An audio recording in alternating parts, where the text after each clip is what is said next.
Hello everyone, welcome to our Let's Play series of the Banner Saga 3. This is Colonel RPG, as usual, and I'm very happy that you chose to join me today, despite what I have done in between episodes. So, last couple of episodes have been spent basically in the same battle. This episode is going to be spent in the same battle, but this time around there's going to be a difference. I'm playing on normal. I'm not going to play on hard. I tried it again. Doesn't work.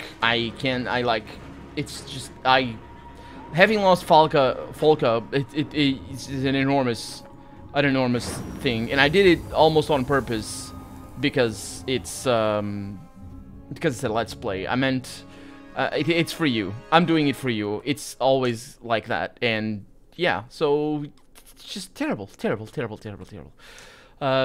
we're not doing that. We're doing something else. And I got Valgard over here. He doesn't need to get promoted. We're gonna go with a relatively similar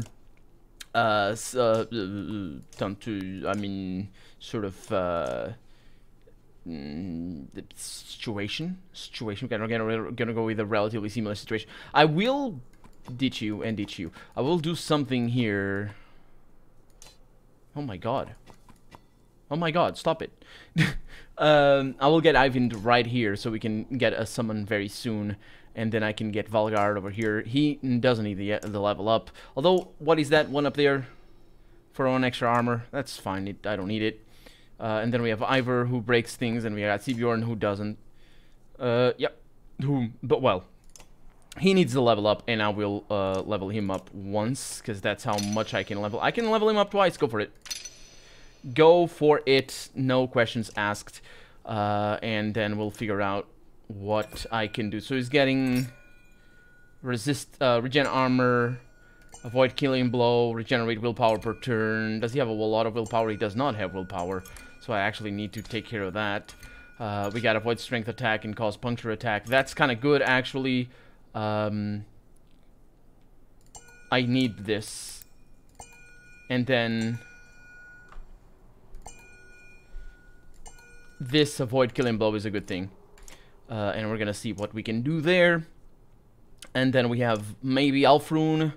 But honestly, I don't think Alfrune is a good choice. She is... Yeah, I could bring Mogan, though. Do you have the Bloody Flail and Run Through? These can be pretty good. He doesn't have...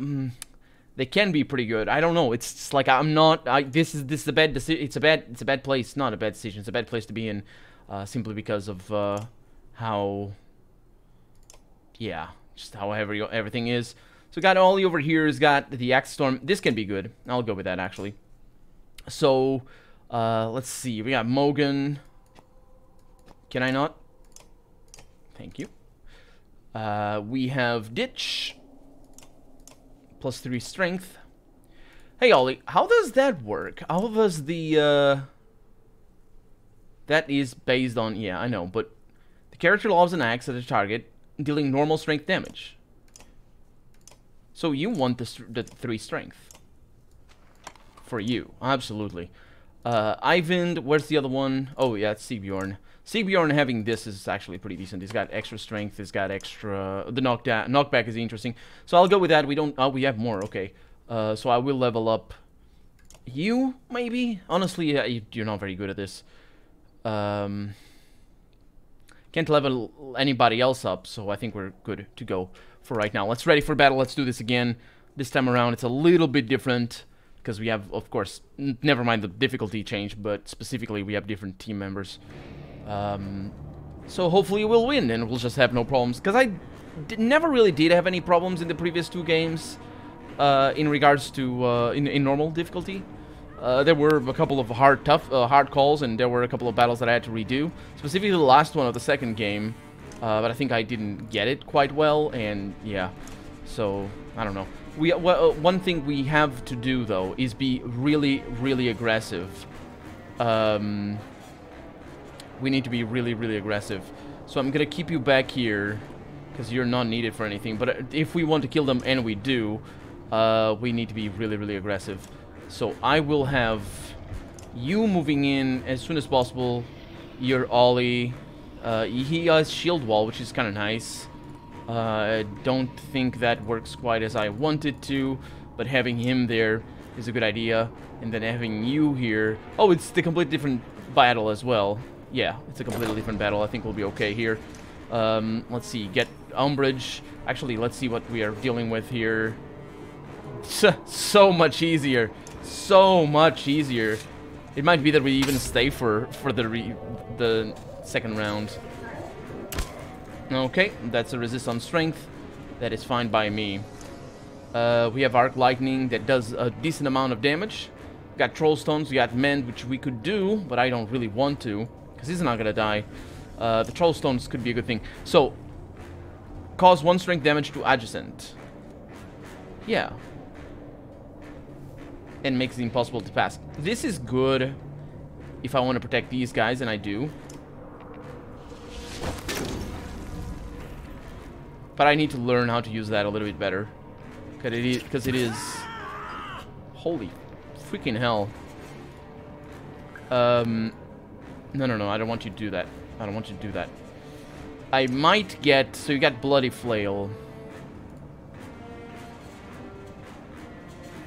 Do I attack you?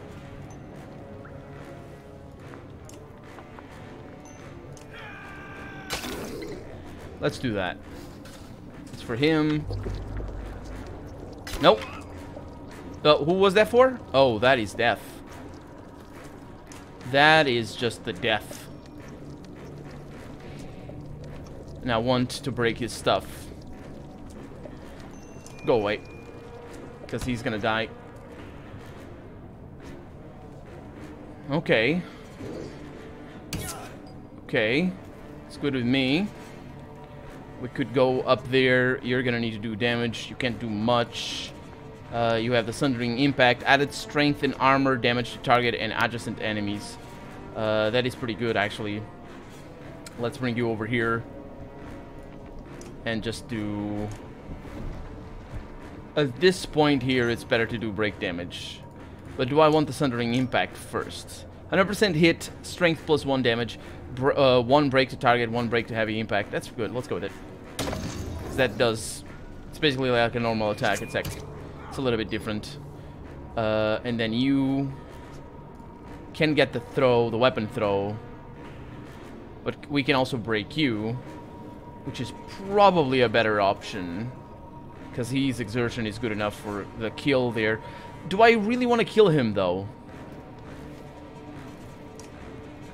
Yes. Yes, I do. That is the question. That is always the problem here. That guy needs to go. I don't know if we're going to be able to kill him. So everybody's got a little bit of strength, which is good. That's 7 there. That is not. Let's get a mend specifically on you right there. So this restores half of his thing. That's enough. Let's go with that.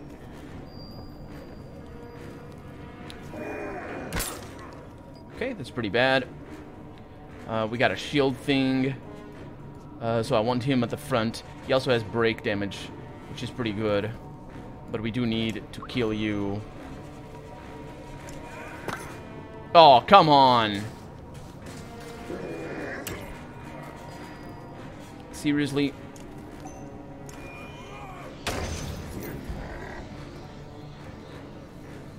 Oh, you jerk. You freaking jerk.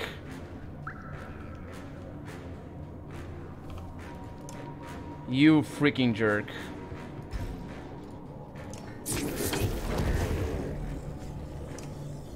Should have done the other way. I'm an idiot. I'm doing the wrong thing time and again.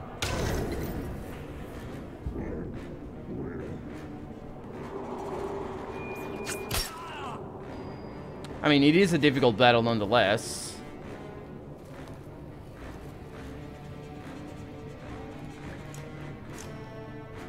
I can throw that guy.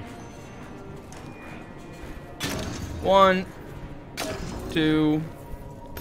Deflection, of course. Of course. See what I can do here. So you're poisoned. That was a resist on the armor.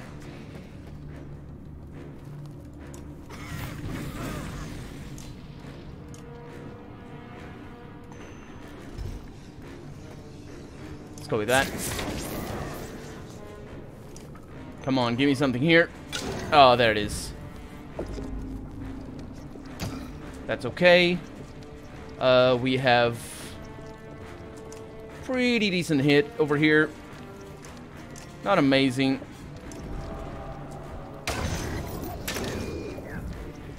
But it is pretty good. This is also pretty good. Okay. That guy stopped, which is interesting. Now we're gonna get poisoned. Yeah, we're not gonna stay for the next one. This is too much. And the death is, while probably avoidable, it is pretty bad. So you need to move.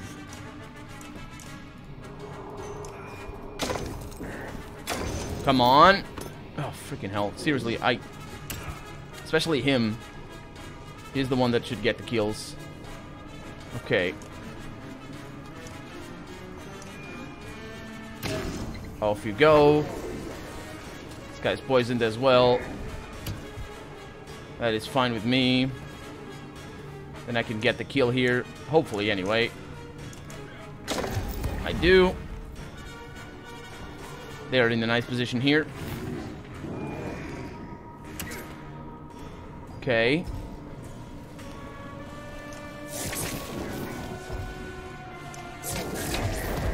So you die. And I can attack you again, which is sort of not necessary. Who's...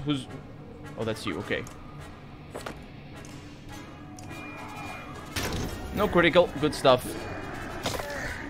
Okay. That's you. And he goes immediately after, which I... Oh, he died. Yeah, flee. Let's get out. This is all terrible. Terrible place. My god. My god, we're gonna be able to do it. But Sigbjorn, ready for promotion. And Eyvind gets injured. That's not a big deal. For Eyvind. Let's see, we got 13. Let's see if we have 24. You find Juno's body laying on the ice. Oh, finally found her. She's mangled, barely recognizable. Grotesque. No coming back from that, says Spar. If the serpent and the fall didn't kill her, the slag did. Not to mention, she's just been laying out in the darkness who knows how long, says Valgard. This is the end, isn't it? We failed. What do we do? We finish what we came here to do, I say. This is not the end, says Eyvind. Eyvind's face and voice are expressionless, but tears streak his cheeks. We take her to the White Tower. Ivar, pick her up. It doesn't sound like a request, says Ivar. Or the narrator says. What?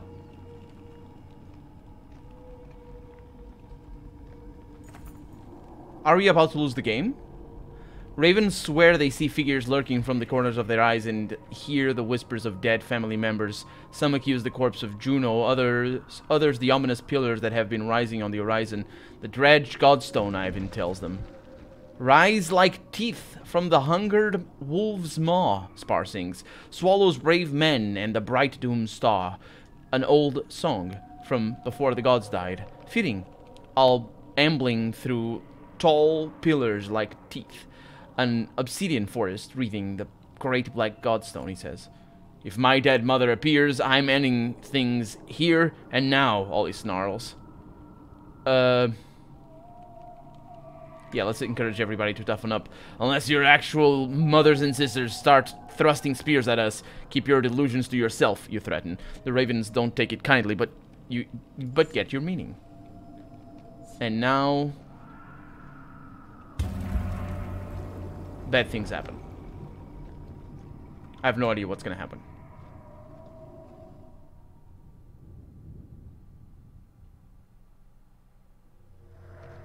Are we there?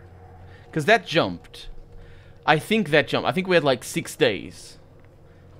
We did spend a bunch of time looking for Juno. But this is getting special, isn't it? We push on. Despite hope being lost. Along with Juno, to something black and heavy ahead. Did the Dredge build godstones of their own? Or They is did. this something And hope is not lost yet, Ivor. You jerk in terror at Juno's voice in your head and her hand lightly squeezing your shoulder. She breathes softly. Well done. You can put me down. Nerves get the best of even the bravest. Not another step, shouts Ollie. He pushes his way to Juno. You died. Not another step till you spill it, all of it. A chorus of voices concur, echoing off the pillars themselves. Juno sags upon her staff. She looks at Eyvind, but his stare is leagues from here. All will be well, she starts, but jerks back from Ollie's axe blade at her neck. No more magic tricks, Ollie hisses. I am gonna step in before this spirals out of control. She doesn't die, we know that, but apparently in the story also she doesn't die. You knock Ollie's axe aside, but Juno interjects. It's time you all knew, Juno says. Oh boy. This will be more easily shown than told.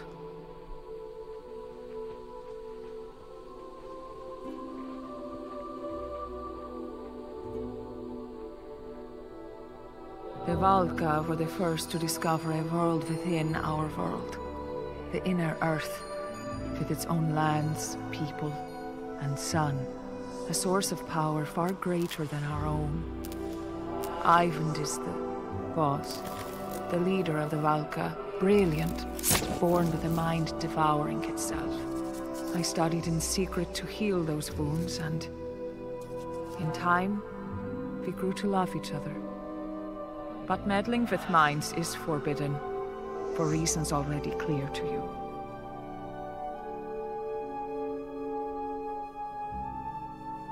The council sentenced me to death. They agreed to spare Eyvind the same fate, if I went willingly. So I did. When Eyvind discovered what had happened, he carried my body to the White Tower. In his grief, he drained the Black Sun of its energy, hoping to restore my life. The sun fell from the sky, ripping chasms through both worlds.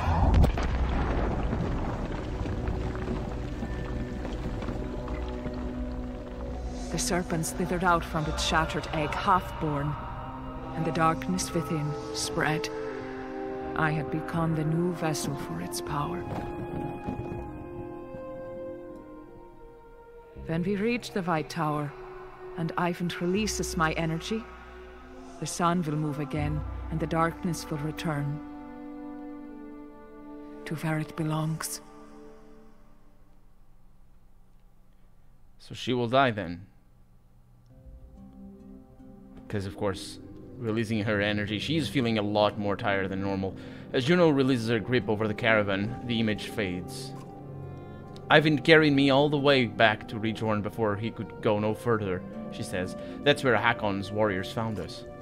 They understandably believed I was dead and left me there. Eyvind lived still, if only barely. By the time he awoke, the Varl had taken him most of the way to Einartoft. Yeah, we did that in the second game, I believe. When I realized what had happened, I traveled by ship down the river to meet Eyvind at Sigerholm, but the Serpent's chasms prevented this. I believe you know the rest. I'm certain you have many questions. I will answer them cleanly. Clearly. Did she say cleanly or clearly? I don't know. So this goes back all the way to the time of the gods? This can become long and complicated. I'll keep it simple. The Loom Mother first discovered weaving, and with it created this world, and those living on it. The other beings in the tapestry, other gods, reacted in many different ways. Some wanted to learn weaving, and they took the creations she made and changed them, forming Varl and Horseborn. One god became jealous. He took mankind, reshaped them into dredge, and hid them within the world to grow and torment the other creations. When the Loom Mother learned of this, she became furious. As she had discovered creation, she had also unwittingly created death, and accidentally killed the jealous god in anger. The other gods were terrified. They had never imagined not existing. They turned on each other out of fear. The gods died, but their creations continued on. The Valka were the Loom Mother's favored few. That should be an apostrophe. She taught them weaving. Eyvind and I are descendants of those first people. So what does the serpent have to do with all this? I'll admit, even I was uncertain until recently. But the easiest way to understand it is to imagine an egg. The serpent's egg was made inside this inner earth, a black sun mirroring our own. Within it, a serpent would grow slowly over the ages. It was put here to eventually swallow the Loom Mother's creations, a cruel trick to destroy them in secret. When the black sun fell to the earth, it cracked. The serpent and its power spilled out well before its time. Everything happening now is because of petty grudges between the gods. In a way, Ivan unwittingly did us all a favor. If the serpent had grown to full size, well, at least as things are now, there may be a chance to reverse it. I'm not exactly bursting with gratitude at the moment. Understandable. So if the Dredge were taught by the Valka, why are they attacking us? The Stone Singers believe we have betrayed them. Early on, we discovered that the Black Sun was a far greater source of power than our own. After the worst of the Great Wars, everyone believed the Valka utterly defeated the Dredge. In truth, we offer them peace. In exchange for use of the sun's power, we showed them how to flourish within their own lands and create more of their own kind. So you created the Stone Singers? In a way.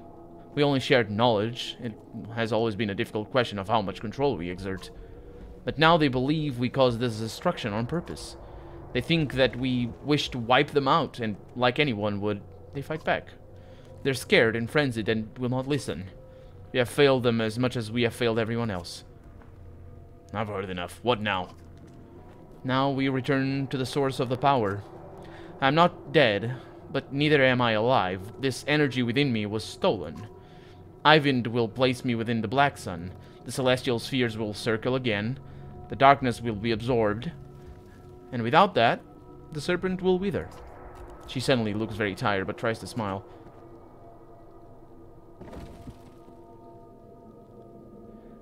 You'll be trapped within the sun? I've come to terms with it. And now you know everything. Make sure Ivan does what is right.